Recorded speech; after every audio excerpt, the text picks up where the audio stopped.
To start with the interview, can you say hi to our fans in China and on Sina.com? I would love to. Have you got anything to say in Chinese? You can say 你好. 你好. That's hello. Okay, 你好. Yeah. 你好, I'm Duffy, and sending you loads of love to China. Thank you. Okay, so let's start. First question. You were born in a family influenced by old school music, and there was no record or CD store in your hometown. Is that right? There's an element of truth in that. I was born in a very remote town where there was only 2,000 people, and I wasn't surrounded by contemporary sort of fashion culture, or I don't know, there was no real influence by modern society because it was quite remote. We didn't really have any shops. There wasn't a Starbucks or a record store, a big mall or anything like that. But my family weren't really influenced by old school music. We just had the radio, you know, and my parents were born in the 50s, so I suppose that they were quite influenced by the 60s and 70s and those sort of decades. But really, in the UK we have this really great radio station called the BBC Radio 2, and it basically plays music from any era, so you can hear something from 1940s to 1980, and they can play maybe an evening session of the 60s. So as a kid I was listening to all these great songs, and that was a really, I suppose, quite an impactful influence on me. Okay, so can you tell us how long have you been living in your small hometown?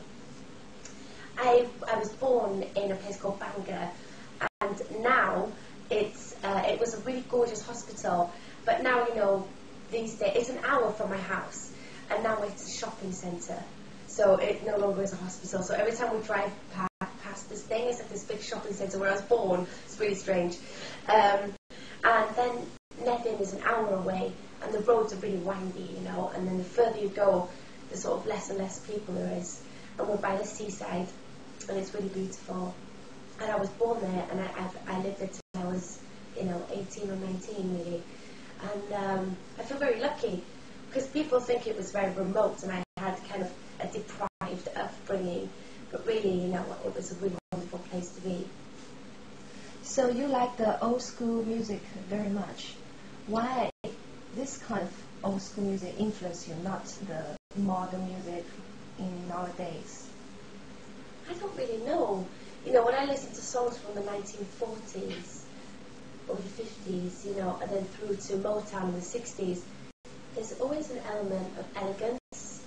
You know, it was so sincere and so elegant and quite desperate. Because in those days, to make music, you had to be really committed. You had to be really dedicated. And you know, if you think about the 40s, it's very glamorous. So music represented something quite sweet, and then it became a little bit more anxious, you know, with black segregation in the 60s and all this blues and soul. And I just think that it was such a great time, you know. People were really real and really honest, and music represented something that was very liberating. They wrote music to be liberated, you know. And these days, I think we have everything, you know. Time is passing by so quickly. There's a new record, there's a new fashion, there's new this, that. So it's all kind of bombarding. So if you look further back, it was a slower pace and far more romantic.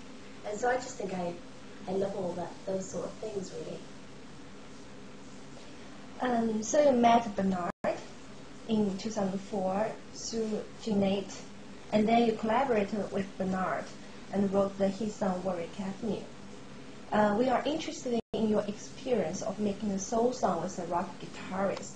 Can you tell us some interesting stories behind this collaboration? Yeah, Bernard and I wrote many songs on the record. I think he has 4 songs on the album. 3. Oops, I can't remember. Can you believe that? 4 songs on the album. Wow, God, I've been speaking so much I've forgotten what day of the week it is. We wrote 4 songs together.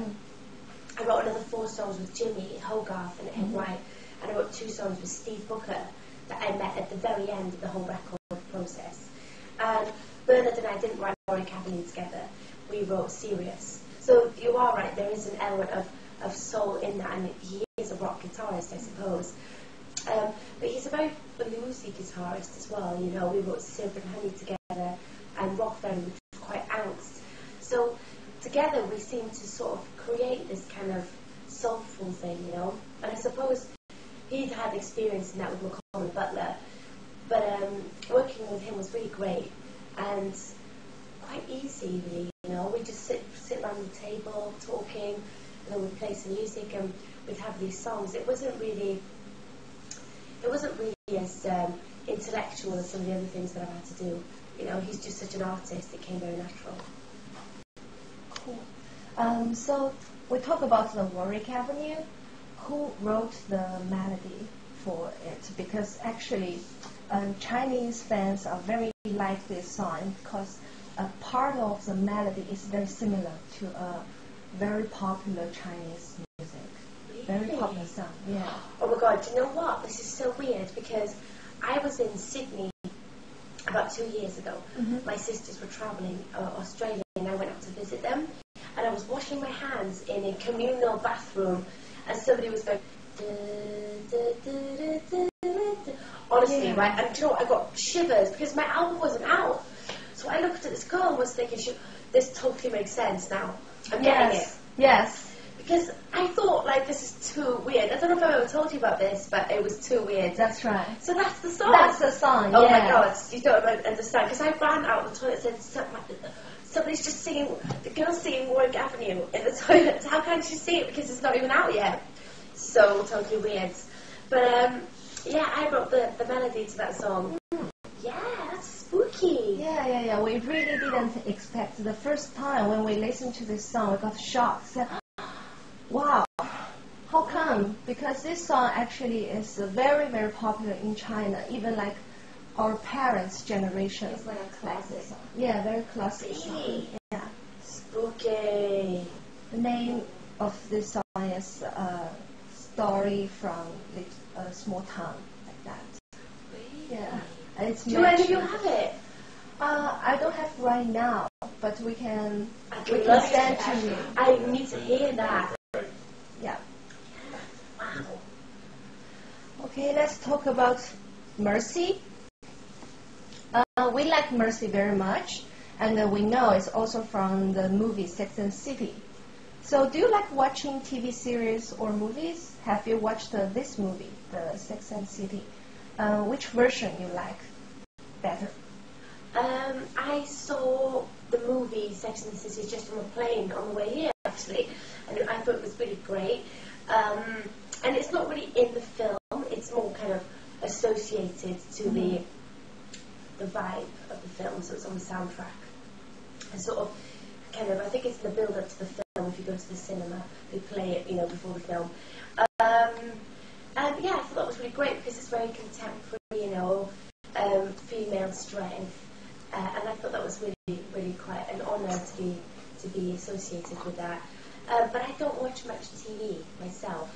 Again, I just love listening to the radio. If I'm at home, I like to open a really good bottle of wine, have some friends over, have a good time, and have the radio on, you know, and we just listen to the radio. I know it's so old-fashioned, but it's just what I like to do.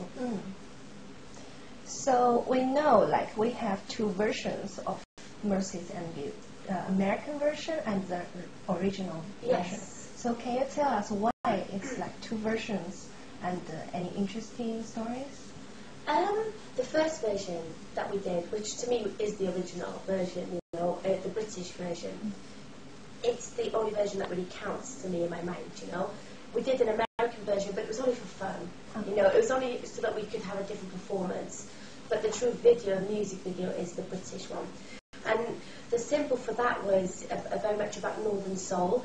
And Northern Soul is a dance routine that was created in the north of England when all these amazing, obscure soul songs were being imported from America in the 60s and 70s. And it's a massive movement, and it's very famous in Britain.